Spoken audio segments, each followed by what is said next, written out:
faster, healthier, better.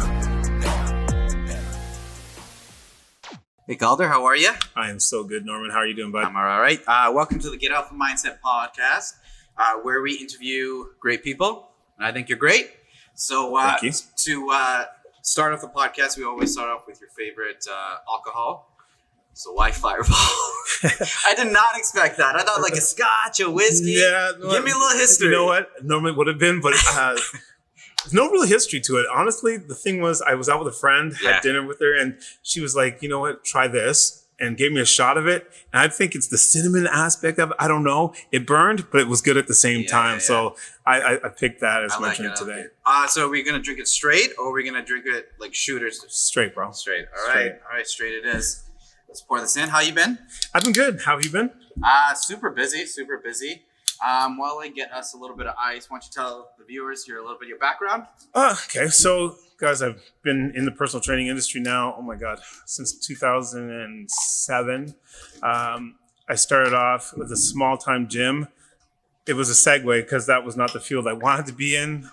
Originally, I thought I was going to be in sales, so I was working with a sales company. I started with Marla Haley, but then a friend of mine asked me to come work at Good Life, just on a spur of the moment back in the days. And back then there was no accountability for Good Life, and introduced me to personal training, and I loved it because I loved working out. So I figured, why not do it, help some people at the same time while I was doing it. From there, I ended up being with the company for almost 12 years, and I was a fitness manager up here at the Aurora gym. Yeah. Roughly 5 years I was the fitness manager there. So yeah. Awesome. And do you, baby. I know you're pretty much jack of all trades, but what would you say your my main superpower would be if I had a superpower when it comes to fitness? I think my main superpower is strength. To be honest with you, I do make people stronger. It doesn't matter age, creed, color. That's my thing. Is like I've always focused on strength training because strength training leads to everything else being a lot better. So awesome. So one of the main reasons that I wanted to have you on, here you go, Ryan, our camera guy. Hey. All right, cheers, everybody. Salute, cheers. Salute. Cheers. Salute. All right, straight, like a gangster. Smooth. Oh, yeah. Baby. It's that cinnamon kick. A little closer. That cinnamon kick. A little bit. It's nice. Close to Valentine's Day. It's perfect. There you go. One of the reasons why I want to have you on is you were probably one of my first mentors when it came to being a personal trainer. Appreciate that. In all aspects. And I would hope that there's some trainers out here listening to this have a little bit of advice and stuff like that. So I wanted to go over a couple of things. One, when we were at G Life, you had an all-star team of trainers. You were very specific. You didn't hire just anybody. So my first thing is, what do you look for in a trainer for your team? Good question. So I think originally, if I was to look back at that question and the way life was back then for Good Life had a little bit of, they had certain criteria that you had to meet, right? In terms of, and you knew that, like, of what we wanted. But knowing me, as much as I was a fitness manager, I was still a trainer. So I understood both sides of the coin. And I was like, if I wanted a trainer, what would I want in a trainer? First of all, they have to look the part. For most cases, okay? They have to actually believe and actually want to be helpful to other people. So I think those are the two main things that you want to have in a trainer. Like they have to have the belief in themselves and the belief that they want to help other people. Mm-hmm. Everything else can be taught. And I realized that after the fact. I realized it later, but my whole thing in the beginning was incorporating strong characteristics, good-looking people, because that's what was selling at the time, right? The good thing about Good Life is it does help with the education aspect of it. And it does help to further on trainers in terms of being more productive and being able to help people properly, right? Because the trend today is you have a nice booty, you look good. Oh, I'm going to train you people on what I'm doing. Instagram, So that a little closer to the microphone. So that's what's been the major. I think when I look at the major twist and turn of what's happening right now in the industry is there's less education. I would say there's less recommendation for education in terms of trainers today. I would agree. So to go back to a little thing that you said, So I think the biggest thing is the argument of like, you're not going to trust like a skinny chef. So when it comes to a personal trainer, do they got to have an 8-pack in your personal opinion? Do No. they need to have a 6-pack? Flat stomach? What is your opinion on Okay, that? so no. In all honesty, that is just a fallacy. That's just what society dictates. So society is looking, the guy with the 6-pack, obviously knows what he's doing. He knows what he's doing for himself. That's Doesn't why I always necessarily tell know what he's people- doing for other people. So, and like again, it goes back to education. It goes back to experience and dealing with numerous different bodies and understanding how the body works, right? And understanding how, the mechanics of the body works. So I think a lot of those things are misplayed, again, like with TikToks, Instagrams, all those things, and, showing those circus moves and people, get attracted to that because, the reality is true training is boring. You stick to the fundamentals, it's boring. No one wants to sit there deadlifting, benching, and squatting all day. So, standing on a ball is fun. That's true. And so with that, what are the common mistakes you see in a trainer? Because I would say you've been in the game for a long time. Yeah. And you train around a lot of great people. Yeah. You've become great. I remember one time because you used to, previously I hired you as a trainer for an upcoming exhibition match. That's right. Yeah. And that's how we kind of Go got ahead. in talks and stuff like that. So and then long. you're like, do you want to be a trainer? I was like, yeah, I've always Yeah. wanted to be a trainer. But at that time, I was doing overnight at Good Life and I'm trying to make some money. Yeah. Anyway, I digress. But the way that you trained and the way you did things was so particular. And I think that's missed right now with a lot of trainers, because exactly to go back what you said, everything has to be flashy, new, stimulating. But with you and I, literally it was like squat, dead, bench, squat, Fundamentals. progression. We didn't even work any accessories or anything like that. Not really, because None of that matters. it all got involved with everything else. Exactly. Yeah. So with trainers now, what do you see that they could that you don't like? Personally. What I don't like in trainers now, Yeah. I mean, this might hurt some feeling. I mean, again, it comes back down to the flash, and I think a lot of things that we see, or a lot of things that are picking up for people, is it has to be flashy to be effective. It has to be out there. It has to be outlandish for to have some use. Or the adverse is, and I just saw this the other day, is they're killing their clients. So like, oh, no pain, no gain. That whole no pain, no gain mentality is not conducive either, And then as a new person coming in and they're training with you and you're beating the crap out of this person, and they're like, they think that that's the way it's supposed to be. They think that every session they're supposed to be deadly sore. They're not supposed to be able to walk away from this one, when this is so far from the truth of what it should be. Like most workouts, you should be able to work out the next day, to be honest with you. I agree. I think anybody can just kill anybody in a workout. And that's the right? thing. Anybody can make I can make somebody do 100 burpees for time. Right. But is that a workout? Is that progressing you towards what you need to do? Probably you know what not. I mean? Probably not. Maybe good as a burner if you want to push your heart rate a little bit. Sure. But so another thing I kind of wanted to talk to you about is what have you changed as a trainer yourself now? Well, I think for myself, so it depends what you're asking. What have I changed in terms of like how I train people, or what I do for myself? Let's do both. Let's do both. Okay. So first for people. So when I train clients now, 2019 happened. We hear about COVID, 2020, March, everything shuts down. But before that, I was already doing online training. I had started dabbling in online training. Mm-hmm. And then March happened, my gym that I was at closed. And then they kind of reopened, but it was kind of like weird. Mm-hmm. And at that time, I had hired another mentor to help me out with my online training, and my online training at that point skyrocketed. So for me, the practice of online training was better because you're not taking away your time, right? So the problem is right now, most people trade their time for money, and when you're younger it's good, but when you're older, it's not so good because you want to have your free time. So I found I've helped way more people. So I have 65 people that I help, whereas before, I'm helping 10, 20, but my day is bagged and I'm dying. I'm spending 70 to 80 hours a week training people. And it's a killer. So in terms of that aspect of my time, that has changed. In terms of my principles, hasn't changed that much. My programs still generate around the main basics that most people need. So still compound movements is the best way that I could say, if they have the ability to do so. So my workouts are for in-home and at a gym. And I ideally make sure that most people are comfortable. I still go through a consultation with them. I make sure that the workout incorporates whether there's injuries involved or whether there's some kind of mechanical imbalance with the person. So, you know what, that aspect has changed a lot for me in terms of that. For myself, also it's changed a lot, you know, because I realized, okay, I'm going to go back a little bit if I can. So summertime passed, you know, and I had just broke up with my girlfriend. It was a kind of a bad situation. It wasn't even a bad situation because she's an amazing person, but it was like, for me, I think with COVID and everything else that was going on, I was just not happy.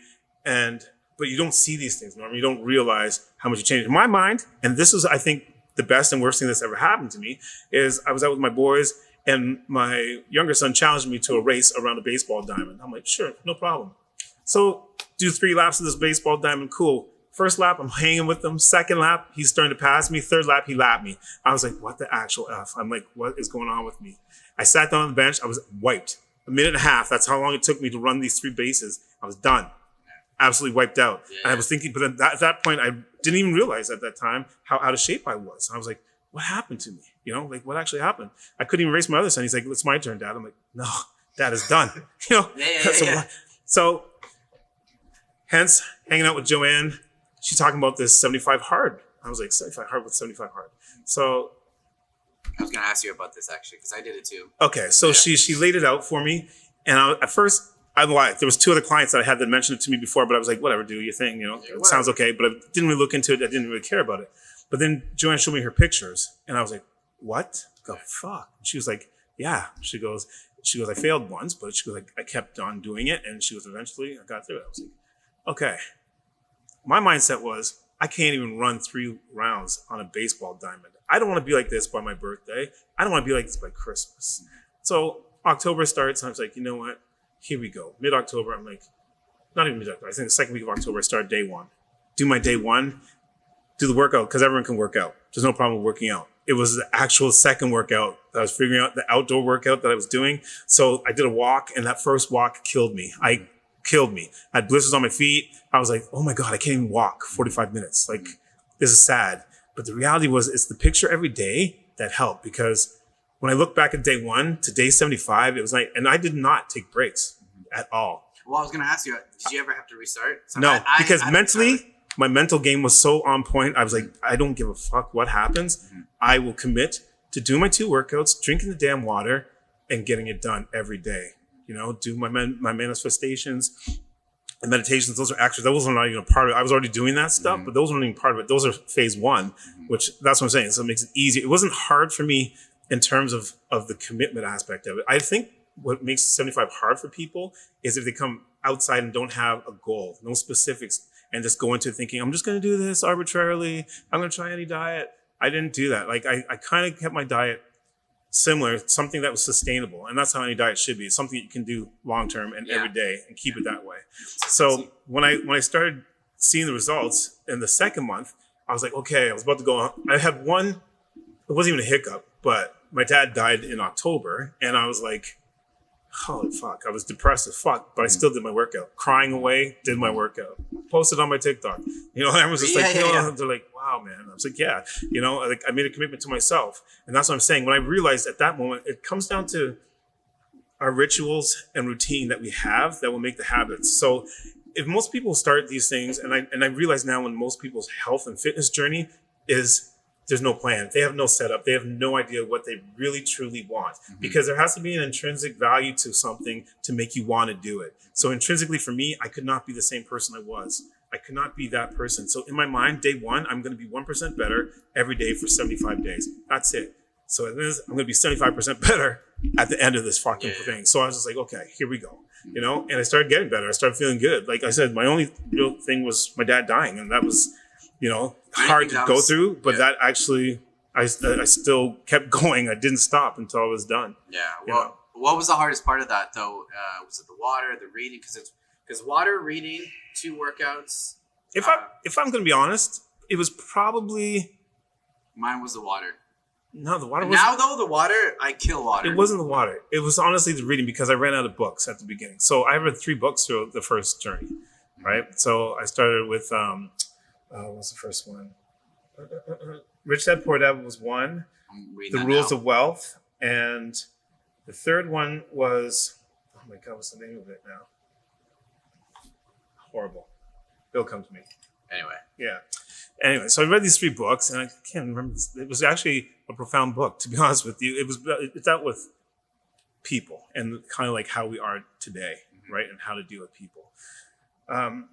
So, you know, I think the reading was the hard part, to find the time. And yeah, I think with the beginning, first month, water might have been the problem because I was drinking midday to late, so I was peeing all night. That was my issue too. I was like, fuck, it's 9 p.m. Yeah, so I switched it, and I said, because I'm up at 5, before I do anything, I drink 500 right there. So I do my first 500, get that out. That's a crush that. That's nothing. I know. You know? But everybody's like, coffee or whatever. No, You know what I mean? coffee, and then right after. But if you listen to even Andy Frisella talk about it, he laughs because people are like, well, what if I have a coffee? What if I put like a meal in my water? And he loses his shit. He's like, water is water. Drink fucking water. Yeah, it's true. So, you know, water for me became, I used to not love water myself. I used to be like, well, let me throw some lemon in it or something, like, because I hate water. It has to have some taste. But now I'm just fine with it. It's like, water is probably the best thing. So I didn't question the water part. It was the reading, getting the readings done sometimes, because like I'd put that off to like later on, because after you do your manifestations and blah, blah, blah, blah, blah, time goes by and it's like, I got a client, I got to get my workout, whatever happens in the morning. So I think coming down to it, I was like, make sure that this gets done, and then I'll worry about everything else afterwards. So I hear you.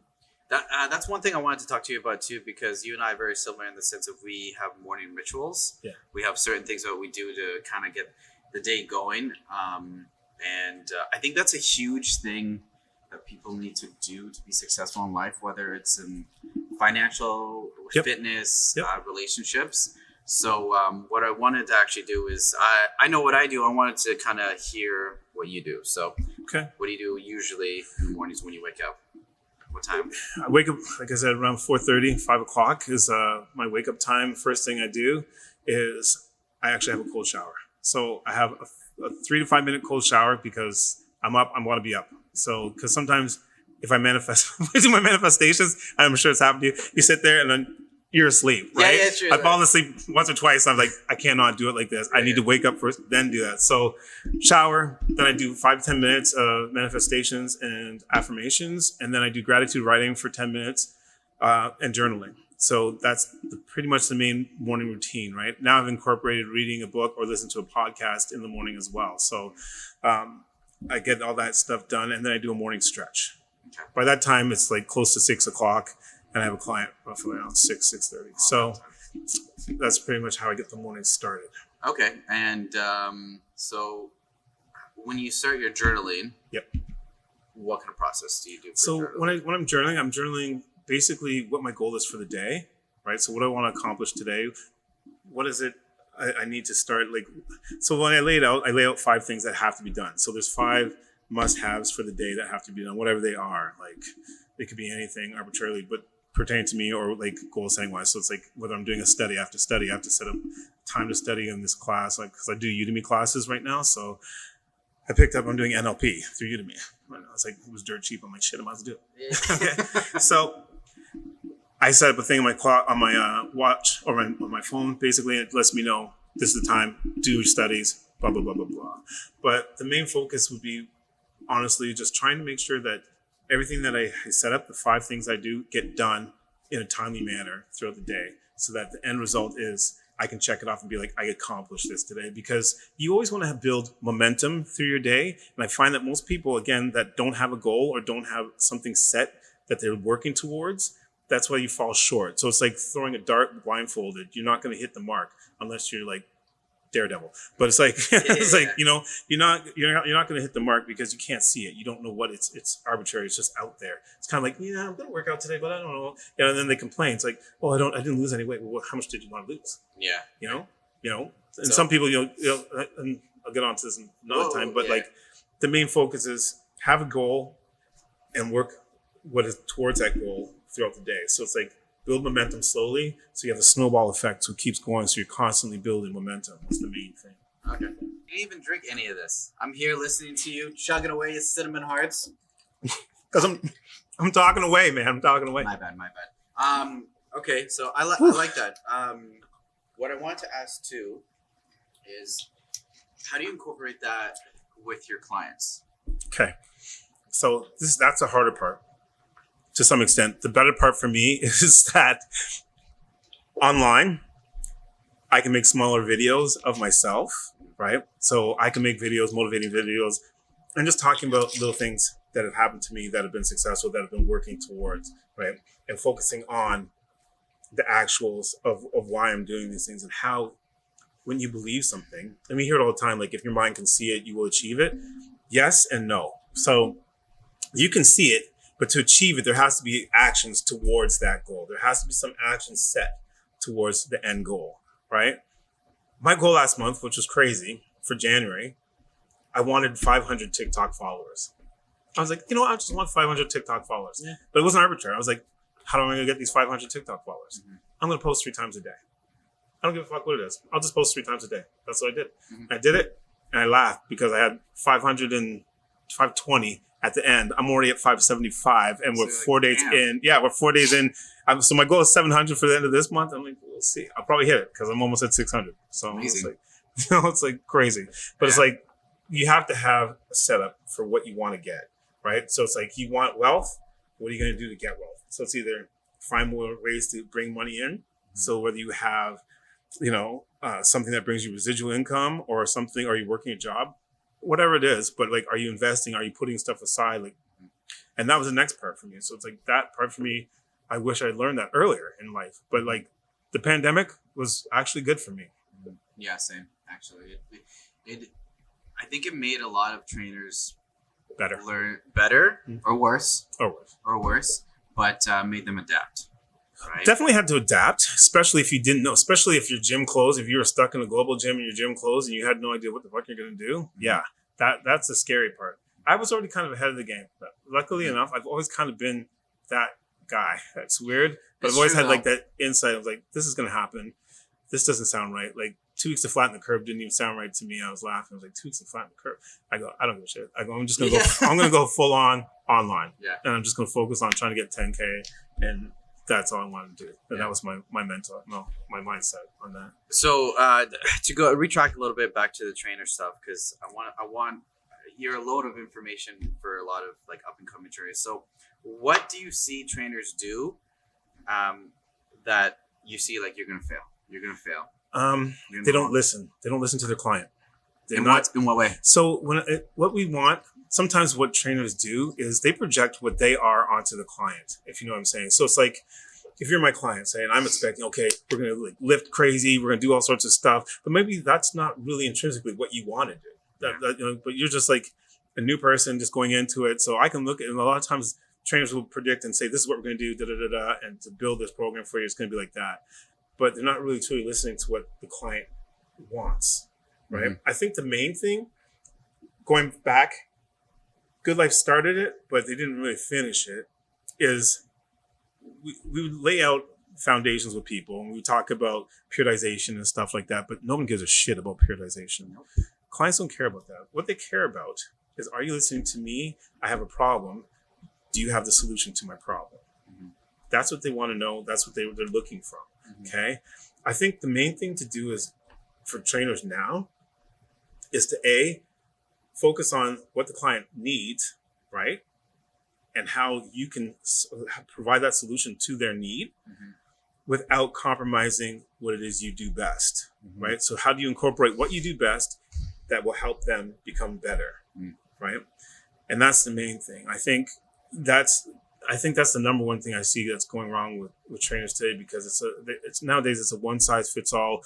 This is the program and this is what you're going to do. And that's it. And there's no growth there. So it's like, if that's all you know, and because it worked for you, right? Yeah. It doesn't always work for somebody else. It never does. So it's like the adaptability, I think, is missing, and the ability to listen to a client is missing. Yeah. So. I agree with you. Another thing I want to talk to you about is, it's a little, I don't want to say taboo, but Would you agree that personal training it's a luxury, but everybody would benefit from it? What's your opinion on that? Is it a luxury? I don't think of it as a luxury. I think of it more as a need that everyone should utilize and could benefit from. See, Norman, the problem is this. I didn't want to get into this, but I'm going to get into it. Get into it. So like I said, learned a lot from this pandemic. Yeah. And I'm not going to talk about the political side of shit. We can, baby. It's okay. No. But I'm going to talk about my actual belief of what's going on.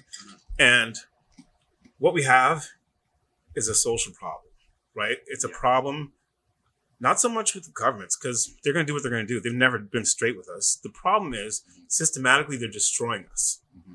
We've lost our major foundations. So we are breeding, I would say, a weaker generation of people. I would 100% agree with you. Okay?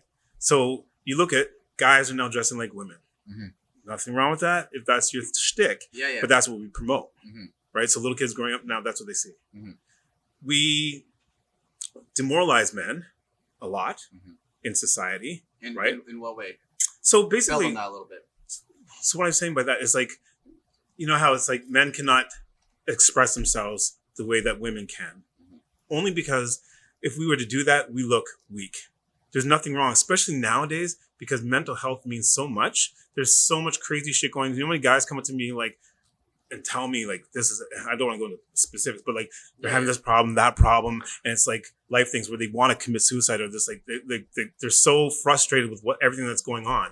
And the thing is the way that this whole pandemic has played out, they've killed the pillars of health. They've destroyed religion, right? So your spirit is gone. Okay, so they've reduced or nullified your physical body, right? By closing gyms and cutting you off from that. Okay. They don't even, when they say like these lockdowns and stuff like that, they don't even promote going for a walk. Don't promote nothing. So that's what I'm saying. Stay inside, and no sun. Yeah. And so no wonder people are suffering from all these mental problems, right? I was just listening to a friend the other day. She was telling me like how her client has never left his house in 2 years. How the fuck do you stay home for 2 years? Like that's what the perpetuation of fear has just frozen a lot of people, right? But not even that. It's like we've gone into labels. Everything's a label. Everything's a label. We've already had labels that separated us as a society, whether you're black, white, Spanish, whatever it is, right? So that's already a label. But what happened to being a human race? We've lost that. Society's lost that ability to connect with the next human being. So we separated into these different races and different social, economic statuses. So now it's like you're vaxxed, you're unvaxxed. Another pillar, another divide, continued disunity amongst everybody. So there's no way, like even with this whole thing with this trucker situation going on, as it's twofold to me. Like I like the unity that it's bringing. I don't necessarily like the intrinsic part of it with the Wexic guys and stuff like that. Like that part I understand. So when they look at this individual thing here, but it started a movement across the world and it's opened people's eyes to say that, you know what, we are not unified as a people. And if wrong is wrong, who's going to stand up and say, this is something that we need to attend to? This is something that needs to change. Right? We're going to continue down the same path if we do not say something.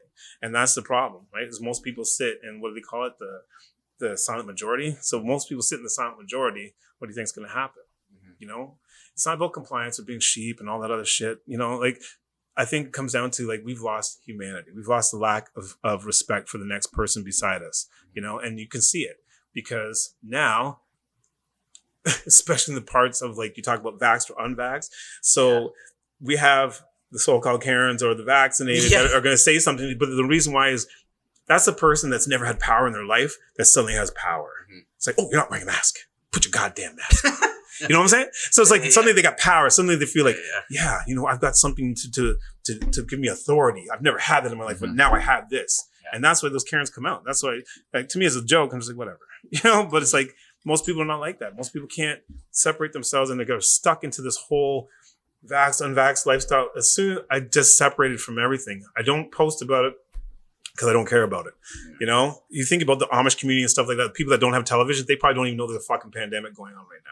You know, I didn't even really think about that. They have no clue there's a pandemic going on right now. They're fine. They're probably like, what? What are you talking about? Yeah, I did not even think about that actually. That going a little bit to that too. The government's failed so much when it comes to health, Yeah. and so much with. I understand, if you want to be vaccinated, it's totally fine. But I just wish they talked a little bit more about proper vitamin intake. But who makes money from that? I know. We all know. If we follow the money, who makes money from that? You don't make money from telling people take your vitamins. What is that fucking? What's his name? Hulk Hogan. Take your vitamins. Take a little bit more than whatever, man. But like, you know what? That kind of speak is gone. I know. That aspect is gone from us. Right? And now, I know I do, but do you feel like a certain responsibility as a trainer now, considering everything that's going on, to teach proper nutrition, teach proper supplementation when it comes to vitamins? Definitely. And healthy mindset, healthy living. I'm more so on the mindset aspect of it, only because I've fallen from grace. And now I know how the other side lives, because growing up, I never knew that side. To be honest with you, I was kind of living a lie, because how am I going to tell somebody, you got to eat healthily and I was never out of shape. Mm-hmm. I was always a fit, athletic kid. Yeah. You were diesel. Yeah. I was never, ever been out of shape. So to get there and see that and be that way, now I have an internal, intrinsic mindset. I understand how they feel on that side. I'm like, wow, that's how you feel, because I felt it. I've been there. So I know. Have you heard of my friend talked to me about it. I'm training my buddy right now, and he sent me a video. He's like, "Why don't you do this for me? It's the fit to fat, fat to fit." Yeah. What do you think about that? So I was like, I don't feel like getting a heart attack. Okay. 2 ways about that. So our boy Mike Town did it. Yeah, that's true. And was successful with it. But did he eat like garbage, or did he just eat a lot of more? I don't know. He ate garbage. He did it, but he did it on purpose. The problem is like all that it's up and down in the body. It's kind of hard on the body to do. 100%. But if you want to do it to test yourself, by all means. Mm-hmm. But is that a healthy way of living? Is that the proper way to train somebody? Mm-hmm. No. It might give you the mindset to be like, wow, this is what it feels like. If you want to know what it's like to be out of shape, then 100%. Well, the idea is that it puts your mind in the other person so you can train better. But I know a trainer that did it and didn't succeed on getting back to fit. Is he fit now? Okay. All right. Sorry, buddy. He might be. I don't want to say names. But shout out to that guy. He's working on it. Okay. I'm sure he's working on it. Okay. He's working on it still. But it's been like 2 years. You know what I'm saying? Yeah. So it's 2 years out of shape. It doesn't matter what you do, because the problem is, and even for myself, it's a fight every day, right? Mm-hmm. So I did 75 straight, hard, bang. Christmas came, fell off a little bit. January came, I didn't start in January. I only started like the last 2 weeks. So I've only been 2 weeks back into it again. Yeah. So it's like, life gets in the way, and it just comes back to falling back and rewriting like what those goals are. So it's like, you fell off, but can you get back on? And can you get back on as hard as you did before? And that's the thing. It's like, it's constantly going forward instead of stepping back. Because the problem is a lot of times we always step back. We always get, it's called relapse. You get so far and you're doing so good, and then all of a sudden you drop off. Yeah. Then something else might hit you. You might drop a little further, but can you get back up and be like, shit, I got to climb back up that mountain again? Because climbing the mountain is the hardest part. Climbing back up is like, oh shit, you know me. I got wiped out in 2015. I was homeless, living on the street. Yeah, I had nothing. You know what I'm saying? Yeah. Like, you were one of the people that helped me, and I appreciate that from the bottom of my heart. I was destitute. I was living in my little gym. You know what I'm saying? So it's like sleeping in there and stuff. And showering at the Good Life. Yeah, I remember. So it was it was. I've been to the bottom. I've seen the top of the mountain. I've been all around. So, knock on wood, life is good now, and I can't really complain. No, living a better life. A better life. I like it. Okay, so the last two things I want to go back to personal training, because again, I'm trying to really, really make sure that hopefully some trainers are listening to this. Okay. Big thing I think that you've taught me is like how to sell yourself, not in the sense of just a salesman, but at the end of the day, what we do is a lot, and I don't think people understand the full capability, like what we do. And I remember putting down that contract, or putting down, this is how much I'm worth, and them looking at that price and going, oh my God, like, I can't do that. Yeah. Now, again, like, I think once you taught me how to overcome that. You taught me, like, to put it in all words, you taught me the value that I bring, right? For trainers, feeling bad to even ask somebody for $20, it's hard to ask for $5,000 for 1 year, or $10,000 or whatever it may be. Yep. For trainers trying to overcome that objection, I know how to do it because of you now. You taught me the secrets. Yeah. But what would you tell these new trainers like that are trying to make a living? Because if you don't know how to show them the value of yourself, you're not going to make a living as a trainer. Nope. So you describe it the best. You tell it the best. So go for it. When it comes to the sales aspect of our job, because at the end of the day, you have to make a living. We have to. Most times, I know most trainers want to get into it and be like, I just want to help people get better. And that's this and that. That's how it starts. That's how it starts. 100%. I get it. You know, and it's hard, especially coming from a global gyms, because most global gyms have an agenda. You have quotas to meet and blah, blah, blah, blah, blah. We'll get to that. But the reality is if you're selling, so say you're outside and you want to do it even for yourself, you'd have to come up with a price. Yeah. So you have to determine what's your price worth. What's your price at? And most people devalue their price because they think this person can afford it. So we've already mentally said this person can't afford it, so I'm gonna drop my price down to $20. I'm gonna be $20. But didn't you go to school for 4 years and don't you have all this education behind you? Like isn't that worth more than $20? Okay, so at the end of the day, you have to realize what your worth is and stick to what your worth is. So if your worth is, you know what, it's $100 a session with me, and this is the reason why, because I bring X, Y, and Z to the table, and I'm going to make sure that you get A, B, C, D. You know, that's what it's going to come down to. So at the end of the day, it's like when we're sitting with a client, you ideally want to draw out the lines for them, but you want to be able to let them see what your value is and what you're worth, right? And then most people are going to come up with all kinds of reasons as to why they don't or why they can't purchase. There's always going to be objectives. The number one's money. Yeah. And we know that number one objection is money. But the reality is if their car broke down today, they would find the money to fix their car. If they had a family member in the hospital that they had to take care of or something, like they would find the money, right? It comes down to what's worth. So what we sell is intangible. Health is intangible. It's not like, you know, a bucket or booze or a television set. It's not. It's intangible. They can't see it, touch it. So it's the trainer's job to paint the picture of health. Sorry to interrupt you, but I totally agree with you. I tell people we have to not convince because it's not convincing, but we have to tell someone I'm able to give you a better life. And like you said, we have to paint a picture of a better life.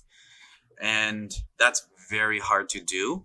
Yep. Right. And so not all trainers, you know, they're like, oh, we'll go here and this and this. Yep. So how would you, because like the way we got over it, role play, you know what I mean? I know y'all hated that. Oh my God, it's the worst. but it makes you better though. It makes you better. It's true. The role play because the more you do it, the more comfortable you are talking about things, and the more you can understand.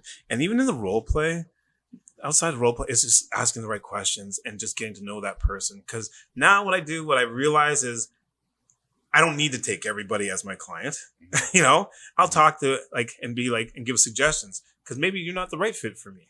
And I'm okay to say, you know what, this won't work. I think that's the thing too. It's like when you're starting off as a trainer, you need to be okay to say, no, I'm not. Let me set you up. Right. Give you some things, but no. Right. When you're you know what? I made that mistake too. It was like, take as many clients as possible. And then to me, it was like experience. But it's also burnout. Burned out hard. Yeah, right. And in total, I was like, okay, focus on the 10 that I have. Yeah. Level up, and in turn, maybe a referral, or maybe in turn, exactly people are going to see what I'm 100%. doing. Right? See, you listened. I listened to you. Because that's the thing, right? It's like, especially if you were to buy a car from a dealership, right, and it breaks down, but that dealership's treated you well, you're going to go back to the same dealership, and they might hook you up and might give you a better car. Mm-hmm. You know what I'm saying? So it's like if you treat your clients properly, you get them the results they're looking for. 100%, they're going to refer you to somebody else that can benefit from you, right? Yeah. I think the problem is and if we go back to our training aspects of it, is as trainers and our belief, we need to believe that what we're doing is going to work. And it comes down to that fake it till you make it kind of thing. You have to have that mindset I am the best. It doesn't matter if you're the shittiest trainer, but it doesn't matter if it's your first year, it's your first day. Yeah. It's I'm the best fucking trainer here. Mm-hmm. This is how we're going to roll. And that's it. Once you go in that mindset, you wake up in the morning, I'm the best. If we're going to go UFC, and I'm going to say it, that Rose, I won't lie. That first fight, I knew. My son was watching it. When Rose fought Zhang Wei Li, I already knew she was going to win from her walkout. She was in the corner. She's like, I'm the best. Already. I'm the best. Already. Right? I knew. And my son was laughing. He's like, how'd you know? I'm like, her mindset and the way she carried herself, I already knew she won. She already knew she won. Mm-hmm. She walked in there winning. Well, it goes back to what we talked about is the mindset. 100%. Mindset is if you believe it, you got to see it though. But most people don't see it, and that's the problem. Yeah. Yeah, mindset is definitely super important when it comes to that. So, okay. Three things you would give a green trainer to for selling to help. What should they practice at home? A trainer. You pay me for this, Norm. I know. Okay, but give them a little tease. Okay, here. Somebody at home right now, a trainer's watching. He's like, "Yeah, I want to start making some money, but I need some tips. 3 tips for them to practice right now at home." Okay. I'm putting you a little bit on the spot. So a little bit on the spot. You're good. It's been a while since I've had to teach this. So the main thing that you want to do is you want to be able to have open-ended questions. So you need to have the right questions to ask people so that they understand that they're open-ended. So you don't want yes or no per se. You want them to think about the actual questions. So if Norman was my new client, I would have to come up with 3 to 5 questions to make him think and paint the picture of where his health is at. So Norman, on a scale of 1 to 10, where do you think you are today? Say like a 9. A 9. I say a 9. That's a nice high number. But why are you not a 10, Norman? Camera guy's like, ooh. I don't know. To be honest, I don't know. You don't know? No. Okay, so what constitutes a 9? What does a 9 look like to you? Why is it a 9 right now? Or better yet, what's a 10? What would be a 10, and why you're not there? A 10 to me is, stronger, faster, leaner. A 10 to me is healthier, happier. You know what I mean? Okay, That's so what it is to me. what's a stronger 10 for you? Maybe more nutrition. Maybe That's stronger? So stronger nutrition knowledge? Stronger knowledge when it comes to nutrition. Okay. Better in my lifts. Okay, what lifts? More. Right now, squats. Squats would be nice. Be better up there. So what would you like to see on your squat? Right now, I'm squatting 315. I would love to hit 405. 405 would be a 10 out of 10 for you. 10 out You of hit 10. that 10? Damn. I'd feel okay, good. cool. That's amazing. Yeah. Okay, so what's one thing that you can do to work towards getting to that 405? I mean, I would say maybe a little bit more exercises like hamstrings, quads to add to the lift. I don't know, to be honest. Okay, so you don't know. So do you think that going forward that maybe if you had someone to guide you and help you along the way, would that be something that would help you future-wise to get to that 405, to get to that 10 out of 10 feeling, to being the best Norm that you could be? Yeah. Okay. And again, it's just things like that. Yeah. You know what I'm saying? So it's like I can get 4 or 5. getting them to believe. Yeah. I understand. Or see, you paint the picture for them, and I'm not trying to coerce you or anything. It's not like I'm convincing you of anything. Yeah, we're not. I'm just talking to you. We're so not it's not manipulating. manipulation, but it's trying to show. Ideally, paint the picture is the best way I can see it. It's like, so if I'm a new trainer and I'm green going in, the first thing you need to know is paint the picture to get the tie-in, right? Because the way people buy training from us is trust plus like equals buy. If they trust you and they like you, they will buy from you. But if they don't have any of those two factors when they want to buy, that you will not get a sale. You will not close anybody, because if you're to sit with me and I'm thinking this guy's bullshit, I don't really like him anyway. Fuck it. Thanks for talking later. They're not gonna waste their time or their money. So there has to be a trust plus like factor on both sides. Like, you want to trust and like the person that's going to buy from you because they're going to be with you for a while. Yeah, ideally. Okay, last thing. What do you feel, because we both from Good Life, what do you think Good Life helped with? Okay. And what do you think trainers need to stay away from? Good Life? Say it, who cares? I know you know it and I know it, but well, there's different things. But in your personal opinion, the best thing about Good Life, I'm not going to lie, is their structure and their corporate family. I think the way that they run things is probably one of the best well-managed clubs I've seen, to be honest with you. The Tim Hortons gyms pretty much in Canada. Yeah, there you go. I think the best thing that they do is the education aspect of it, because going in as a level 1, you're making $15 an hour, but they tell you want to make more money, you need to be educated to move up the ladder, right? Yeah, and that was one of the biggest things I pushed. Like, you got these things coming up, and they had a system, move up. Stuff. Yeah, take these courses, because they're only going to make you better as a trainer. But even train for yourself. Exactly like that. Yeah. So if you didn't want to train another person, at least you have new knowledge on new training techniques or whatever is out there, whatever the new norm that you want to do.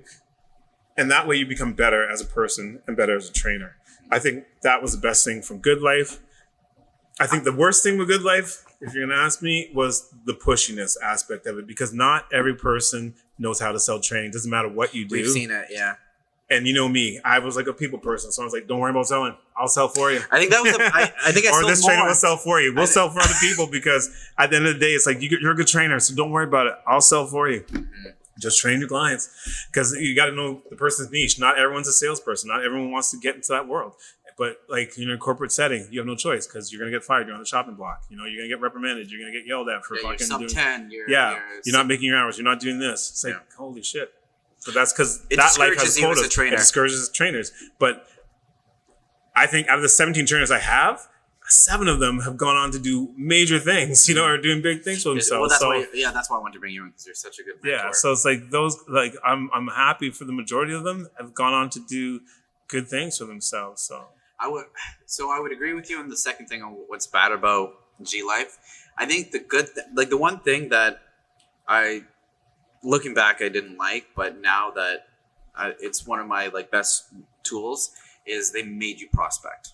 yes. And you know, I saw, and I'm sure you saw or have seen that still now, a lot of great trainers, knowledge, but not having that sociability aspect. Hey, how you doing? Cannot talk to people. What are you training for? Yeah. You know what I mean? And it's not even, it's not even like a car salesman thing. It's just like, at the end of the day, building a relationship, building that rapport, right? And they literally were like, if you want clients, you need to go get clients. Yeah. And now that I'm obviously at G Life, I can do that. And you can talk to anybody. I think it was, so I have a good, pour another do load. it. Shit. It's ice too.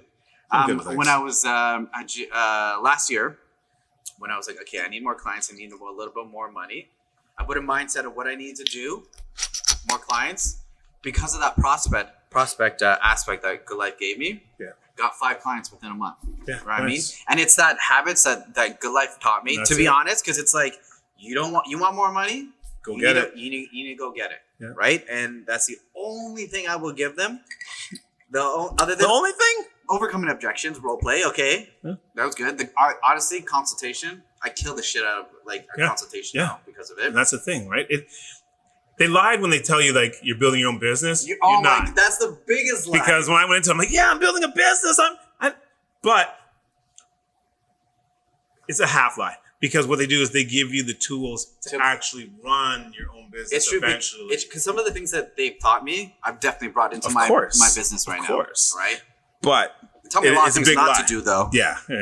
But the biggest lie is like you're building a business. You're building your own business in a business. Huh? What? But this business is taking X amount of dollars from me. What? Yeah. That's the part. You know, is the cut that they take is horrible. And when trainers realize that and they want to cut out because they realize, you know what? If you're level 5 especially, I don't know why you would stay with the company. So that's just comfort. It's just because, I'm comfortable making my, and you might make 60, 80 grand a year. But think about the reality is you can make way more than that on your own. So to go back to what you just said, I was in the process of opening up my own gym and stuff like that. Yeah. And what really pushed that was I put in 1 month. I'm like, 1 month, I'm gonna prospect and do all these things. I want to push myself to the limit. And I wanted to go in the top 10, right? Because they, glamorize being the top 10, the boat. And I end up being like... Top 500. Top 500, yeah. And then I looked at how my pay and I was like, sick. My boys, we going out. My girl, we get some dinner. Yeah. And then I looked at how much I made them. Right. And I was like, what? The killer part. That actual fuck. Right. Yeah. I think I sold... Because I did everything. Yeah. I did everything. I think 1 year I sold over 800,000. I'm thinking, 800,000? But I only got like... What the fuck? I'm making 90 grand. I'm like, 800,000? I know. And we did everything. The prospect, the programming, the training, the accountability, the nutrition. You know what I mean? And then that's you're doing all the grunt work, but they're reaping the benefits of it. Which I get. It's a business at the end of the day. Whatever. But like, that's what I was like, I need to get the hell out of here and I need to figure this out. Yeah. So that's what I'll give them. So one thing I want to talk about with you too is... like you said before, you were at like on top of the mountain. Yep. Right. And one thing that I really, really, really appreciate you is your resilience. So you want to talk a little bit about the struggles that you've had in the last like 3-4 years. If you feel comfortable with it, you can leave some stuff out. It's okay. I mean, but I just think honestly, you have a lot to like.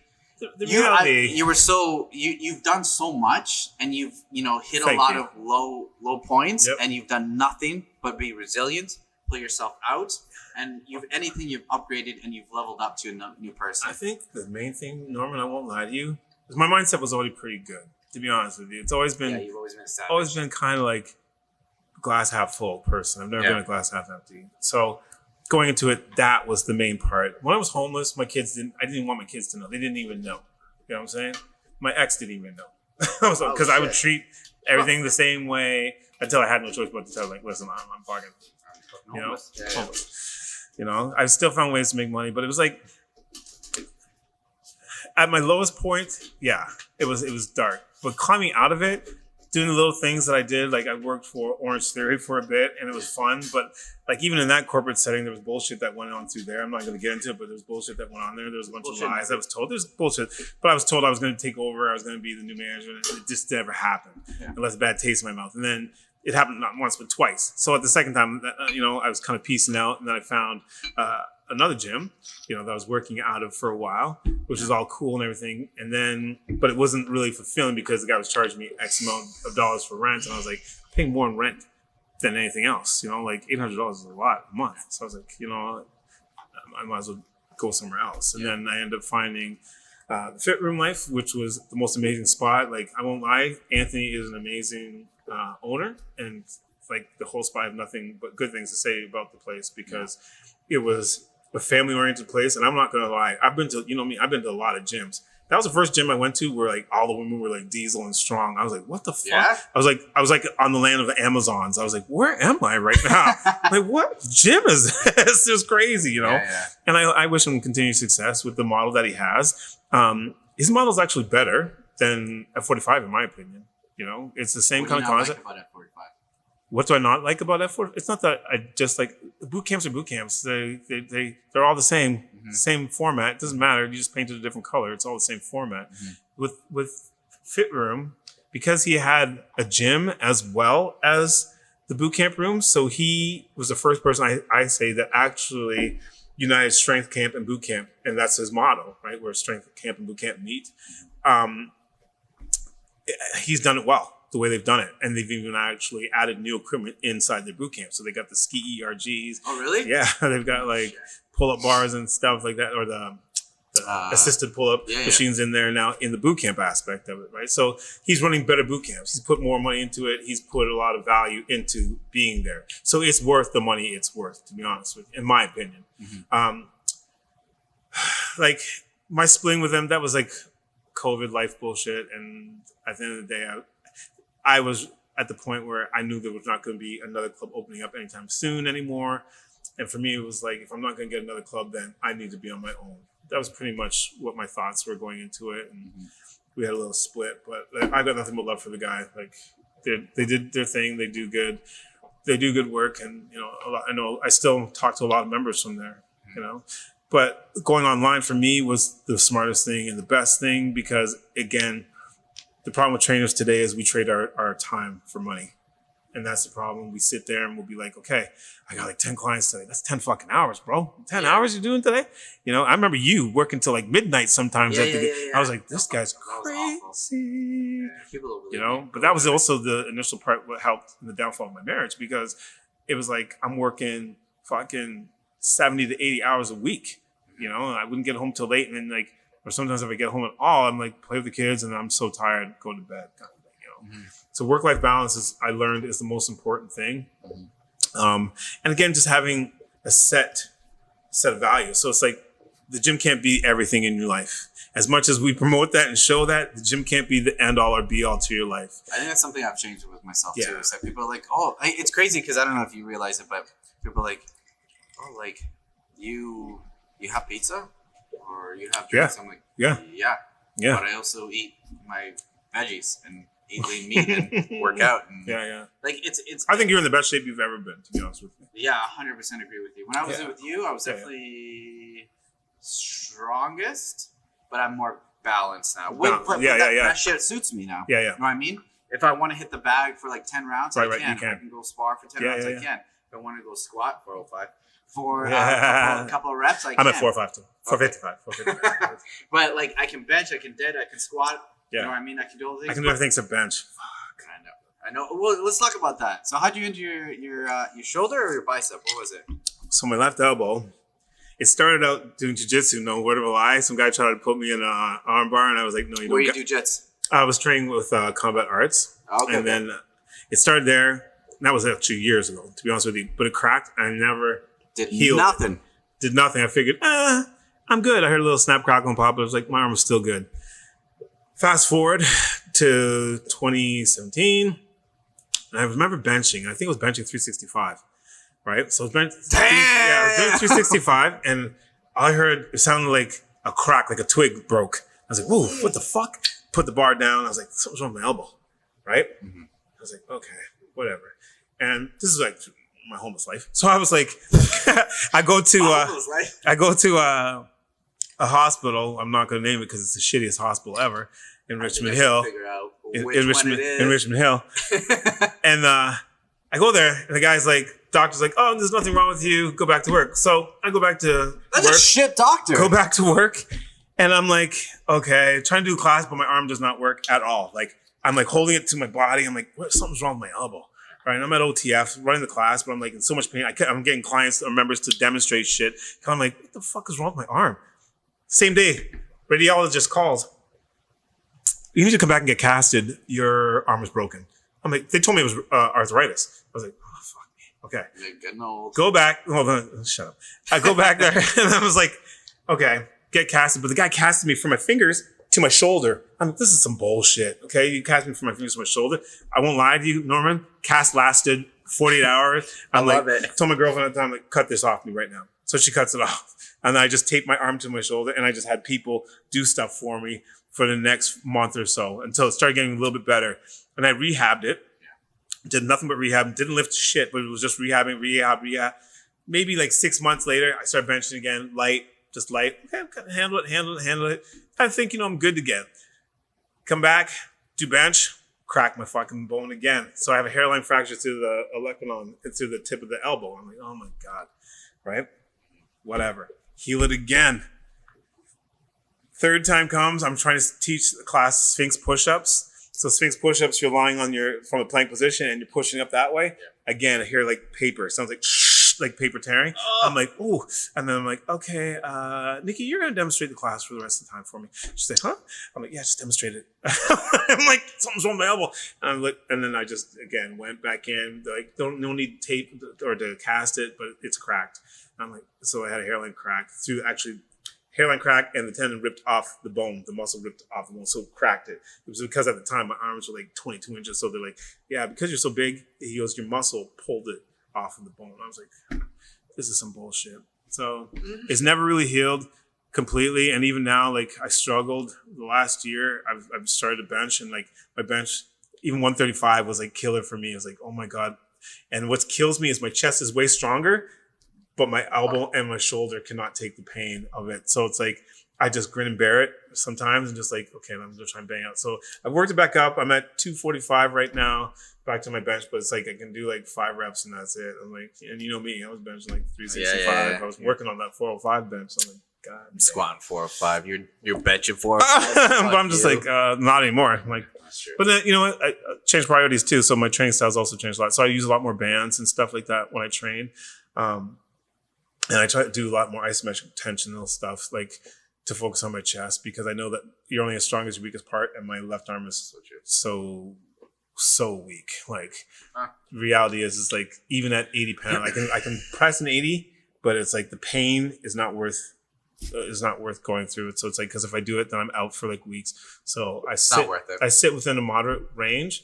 And I focus on time under tension as much as possible. So everything I do is time under tension when it comes to chest. That's not bad.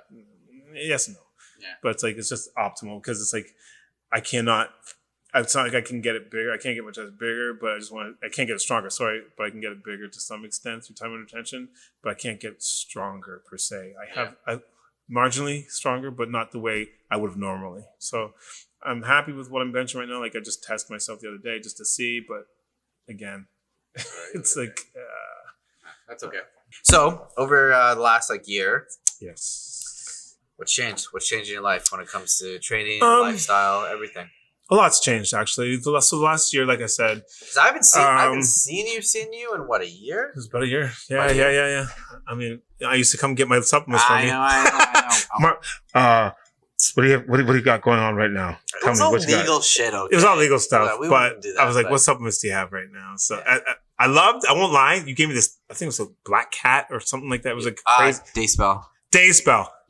Best pre-workout. Day Spell. Best pre-workout you could ever use. Because there was no craziness with it, but there was just enough. And the focus, the mental clarity when you're working out. Yeah. I won't lie, my girlfriend was just like, yeah, what is this? She still has the fucking thing. She stole it from me. She's like, hey. I got something. She's like, this is the best stuff. Mm-hmm. I was like, eh. But I stopped using all supplements. Yeah, which is good. The last while. Good to clean so that shit only out. thing I do right now is like a pre and probiotic and multivitamin? Pre and probiotic, multivitamin, and the odd time I'll take protein, but I only take it only if I feel, because if I like when I'm tracking, I know that I'm not able to ingest enough protein throughout the day. So I will supplement for that because I'm trying to hit that 28 to 3,000 calorie mark a day. And it's like, I won't lie, sometimes it's hard. Like before I was eating like 800 calories. I was doing OMAD, not on purpose, but it was just like the way my days were so busy. I was like, 1 meal a day is good. That's it. And I have a shake, maybe, but honestly, it was just 1 meal a day. I'd have a coffee and then go my day and then eat. Yeah. So I was like, now it's a little more structured. So it's 2 meals a day. That's all right. 2 meals, 2 meals and a shake. Yeah. It's funny because I think not purposefully trainers get into the habit of fasting because we're so busy. I think as you get older. And I used to laugh at my dad because I'm like, don't you eat? And he'd be like, nah, 1 meal. Even my mom, 1 meal. They're OMAD, but it's not on purpose, or like they have a really small meal during the day and not eat anything until dinner. And I'm like, how the fuck do you function like that? Because before we'd eat like 6-7 meals a day, thinking that was the way to go. They have 6 small meals. Every 2-3 hours but or whatever. The reality is like, I guess because I got more into I truly got into intermittent fasting, is like before that, it was like, I realized, you know what, if you believe in it or not, but earlier man didn't have the same ability that we did. So he did not have a convenience store around here, or he didn't have a fridge, didn't have food readily available for him. So it's like you hunted it, and if you caught it, you ate. If you didn't, you starved for a while, or you're eating berries, or you're eating vegetables. So I'm kind of along those lines. So I eat roughly 3 meals a day, and I eat from 1 o'clock until 7 o'clock, and that's it. That's not bad. Actually, perfect segue there. What with your clients, what ideally do you put them when it comes to nutrition? Because everybody, I'm sure, I don't know, if I had a dollar for every girl that comes up to me and be like, "What do you think of keto?" I'm like, "Oh my god." So tell me your thoughts. What are your thoughts? I don't hate keto. I don't love keto. I don't hate any diet or love any diet. What works for you? Exactly. So it's what you can sustain and what you can use. There's uses for everything. So it's like, you know what? For somebody who wants to lose weight real quickly, keto is the greatest thing for it because it just works. It works. To be honest, but so does carb cycle. So it's like, what works for you? So it's like, what can you sustain and do? So, right now, for my online people, I use 2 apps. So I use Trainerize and I use Evolution Nutrition. What are those? I've never heard of them. Okay, so Trainerize is the fitness app. So in Trainerize, you can actually program your workouts and schedule the workouts for the people. You can do live workouts in it. So you can do online trainings from that aspect of it. Or if someone just wants a program, you can do a program, mail it out to them, and they get all that stuff. With Evolution Nutrition is a bunch of nutritionists that came up with a bunch of preordained diets in every style. Like when I mean every style, Norman, it's every fucking thing that's on this thing. Like everything that you can think of, from celiac disease on down. No way. Yeah. So I use that for my nutrition program, but I won't lie, a lot of it, because of my true beliefs, is especially when it comes to carbs on certain things, I remove the bread from mostly everything because a lot of it has a lot of bread in it.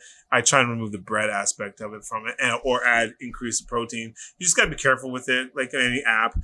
But it does take care of the brunt of everything for you. So I can prescribe anything from keto, paleo, Mediterranean, any diet that somebody wants, whether they're gluten-free or they want to be soy-free, you can do anything on this app. It's the most amazing app. And it coincides with the Trainerize. I'm not no plug here. I'm not plugging anything. I'm not paid for these guys. But you know, it works. The two apps work together. So for a client, if you're my client, I can give you the diet. Boom. Here's your diet from Evolution Nutrition. Here's a workout from Trainerize. And they both are on the same app. You just have to factor in the fact, like, if you've My Fitness Pal or whatever you use to track your food.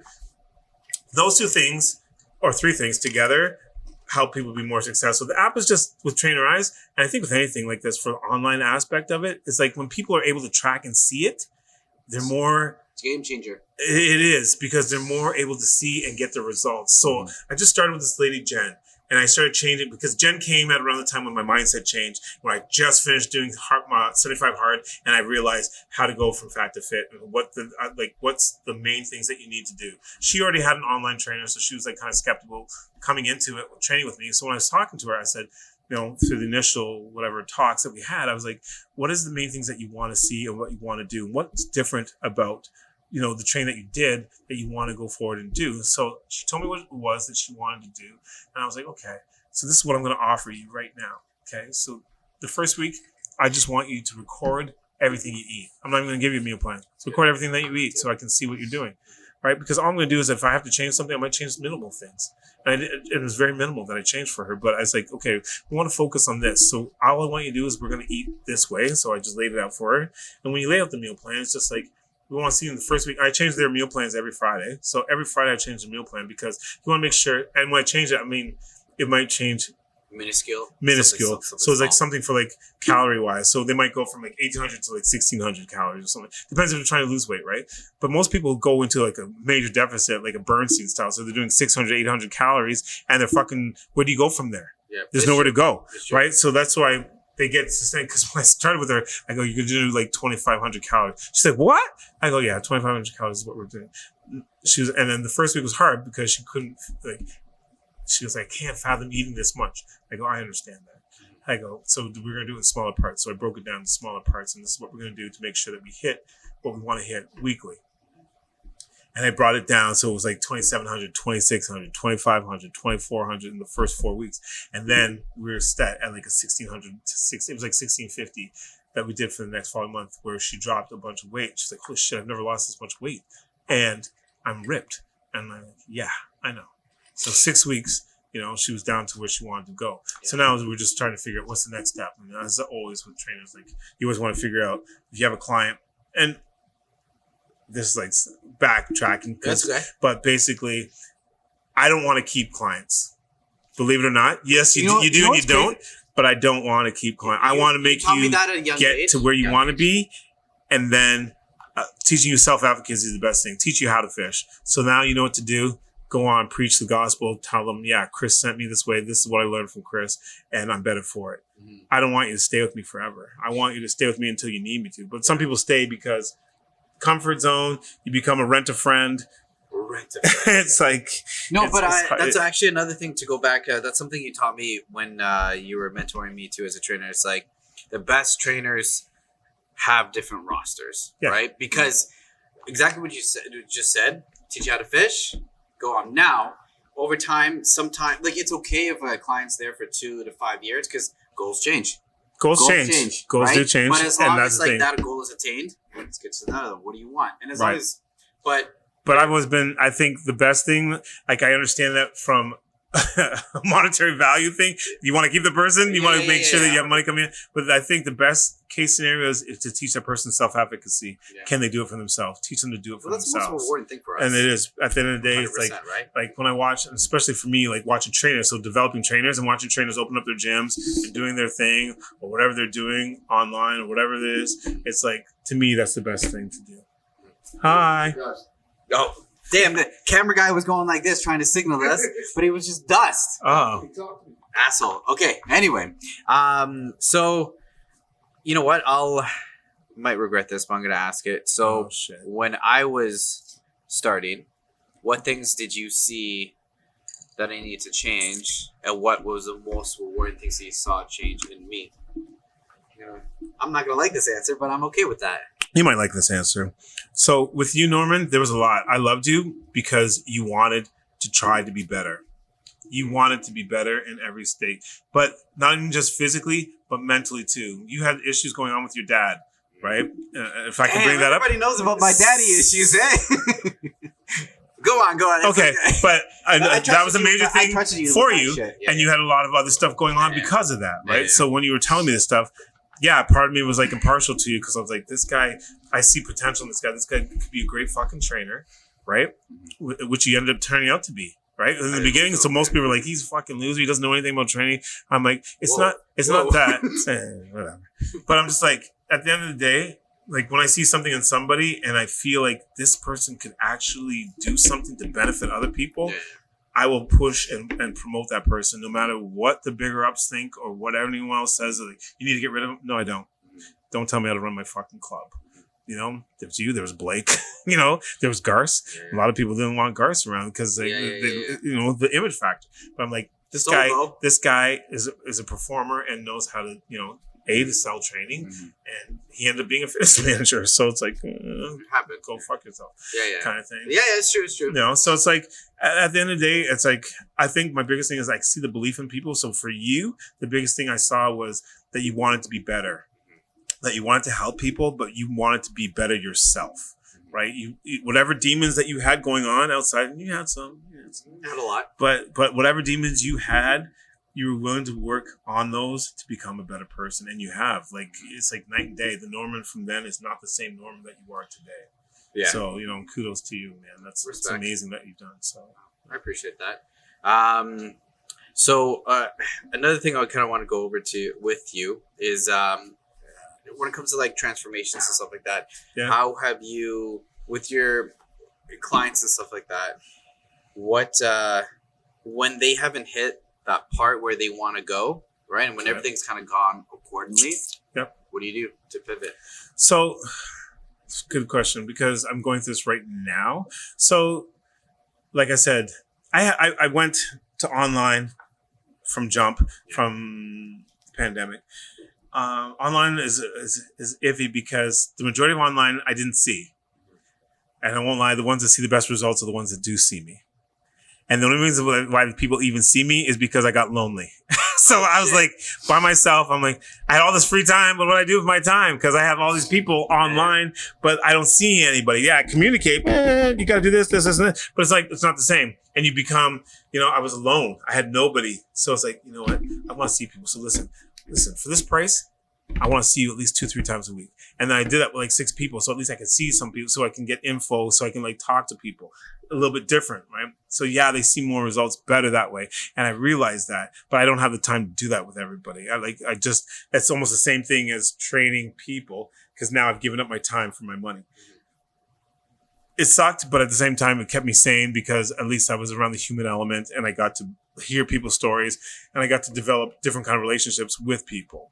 I think the problem with going into this whole training aspect is when we start out, yeah, we want to build a relationship with the person. We want to set up their story. We want to make people accountable for whatever their goal is and help them get to what they want to get to.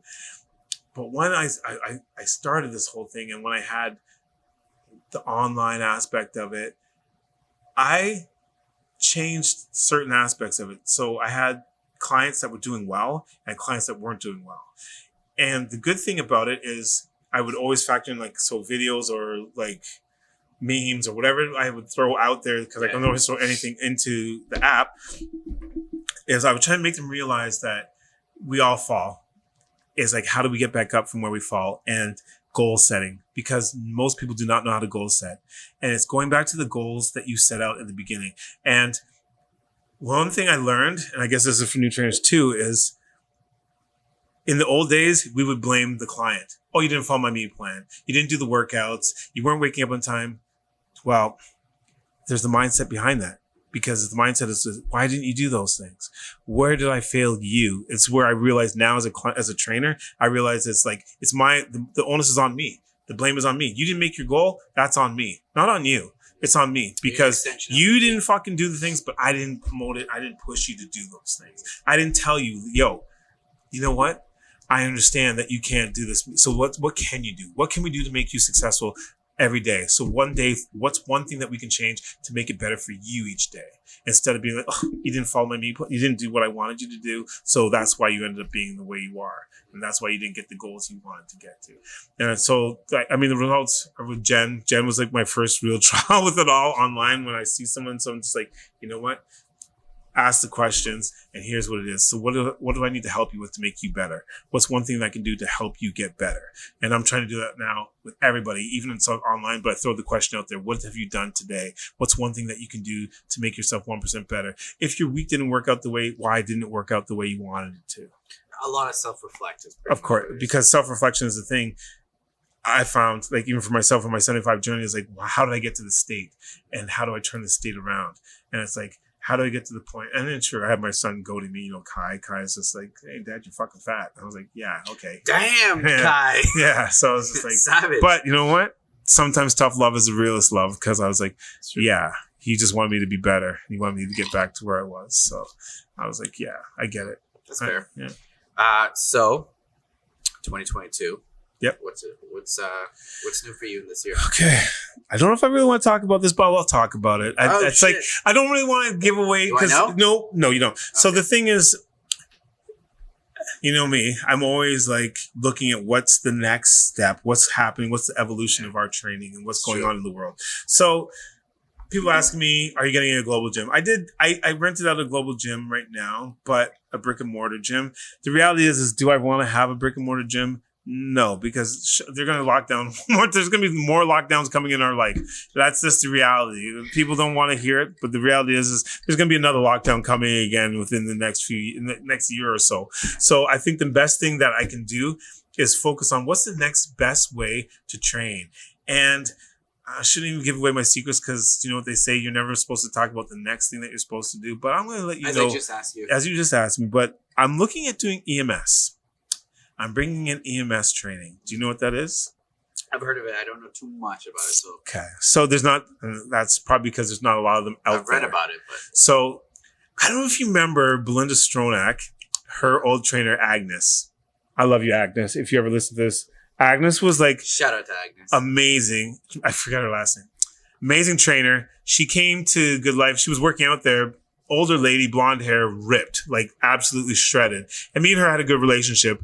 And she tried to introduce me to these suits. So what was that? 2012. She introduced me to these EMS suits. At the time, these suits were $25,000 to $40,000. Okay. Who the fuck is going to buy one of these suits? So that's why I was like, what are you talking about, Agnes? Damn. This is crazy. Went to the CanFit Pro show and see her at the show, and I tried the suit on, sweating my ass off. I'm like, it's weird, because basically it's like Dr. Hose all over your body. Yeah. Times 10. Fast forward to now this year. So last year I mentored a kid that is doing EMS. Shout out to Speciality Fitness. Going to give you a shout out, kid. Nick. So Nicholas Speciality. So talking to Nick, trying to mentor him on some other aspects of his business. But in doing so, this guy turned it around and has completely got rid of all of his weights, got rid of everything he has, and is focused solely on EMS. In my area, there is no EMS. The closest one is in Guelph. So EMS is basically, and it's the weirdest fucking thing. I'm not gonna lie, my girlfriend does it right now. EMS is 2, maybe max 3 20-minute workouts a week. And I say max. You're a liar. 3 really? 20-minute workouts. Kid you not. My girlfriend's got abs. All right. In 6 weeks. Okay. So if you think about this, you have a suit on that's firing, right? So your body's based on electrical synapses and pulses, right? To move your muscles and stuff is based off electricity. So this is like Dr. Holes all over your body. So imagine you're doing squats, but at the same time when you're doing squats, your abs are firing, your glutes are firing, your chest is firing, your neck, everything's firing, your biceps are firing all at one time, right? Whereas with weights, they sometimes fire. Some certain things do. Depends if you contract, if mind-muscle connection. Sometimes they do, right? But the results are half the time. Yeah. So what will take you 6 months, you can do in 3 months. Really? It's half the time. That's crazy. So I've seen the results for myself, and I've seen the effort and what's gone out. It's expensive, but the reality is people are going to pay for results. People are going to pay to get fucking in shape. And I shouldn't be giving this away, But that's what I'm looking to get into in 2022. And hopefully by the end of 22, I have my own little studio and running it just like that. What's your opinion on like Peloton and Tonal and Old Mirror, these like home fitness? Because I think it's tough because I think nothing really replaces a trainer, but this smart technology that's coming out, as you just talked about though, it's different. So I don't know. I just want to know your opinion on that. So the reality is trainers need to be wary that AI is coming. I don't know about if it's going to be iRobot bullshit, but it's about to change. It's changing the game. So you got Mirror, fucking Tonal, My father worked for Peloton. Tonal, eh? Hey, bro, I'm telling you. So what's going to happen is all these things are going to be the future. More and more people, especially if you think about the pandemic, how many people jumped to online training? How many people jumped to something more sustainable or have built gyms in their homes, right? And want to learn how to use it. So if you have that mirror thing, so it's going to tell you how to work out. It's going to show you, it's going to replace the average trainer. You know what I'm saying? I hear you. The reality is like, if you're an average trainer, be careful because AI is going to replace you. AI is going to replace a lot of jobs. Yeah, The reality is that's what's coming. You know, Elon Musk warned us a few years ago about this. It's coming. It's here. You know, they put things out there so that they can see it, you know, but most of us don't pay attention to it. But even in the truck industry, you know, your car drives itself. Your truck drives itself for the most case. The only thing you need to do is off ramp and on ramp, but the cars usually drive themselves. Yeah. You know, you go to the theater now. How many people do you actually see? Who takes your money? Nobody anymore. You go to a kiosk and you order your fucking thing. AI is here. So it's just like, how do we work in with it? I agree with you. Does it replace the actual human element? It shouldn't, but it will. It shouldn't, but it will. And that's the thing that sucks. Yeah. It's like, how do we get past that? So it's like, that's what I'm saying. How do you offer a service that's going to be better than the AI can do? I guess we'll see.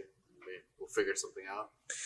It's always evolution. There's always something like nothing's new under the sun. So it's just figuring out what's the next step. So if you got AI over here, then maybe it is EMS that's going to be the next step. I'm 99% sure it's going to be, but I don't know 100%. Oh, yeah. But it's like there's going to be something else. There's always going to be something else to balance it out. But I don't think anything will ever take away 100% truly the human factor, because people like to talk to another person, another human being. For most cases, they want to have that. There's some people who are totally cool with it, though. Smash. Yeah, most people, and that's the thing. Yeah, some people love that aspect of it. Get in, get out. And Peloton offers not just bikes, but other things too, like running apps and all. So people are down with that shit. You know, I get it.